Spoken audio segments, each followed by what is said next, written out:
Hey guys, this is Fundo on Manju Parama.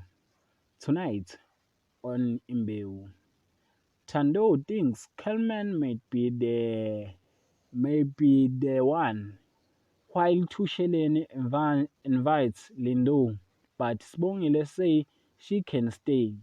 After Lindo tries to steal Poppy and Sbongile money.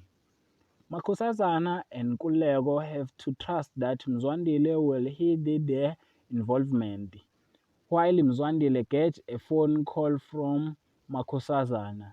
Nhlakanipho first accused Thabisa of stealing the money and they realize Tushelin might have it. And Nhlakanipho, it seems like he don't want to give up on digging the truth about his money. He goes to Tusheleni house to investigate the money. That is for tonight. Thanks for watching. Don't forget to like and comment and subscribe. Therefore, thanks.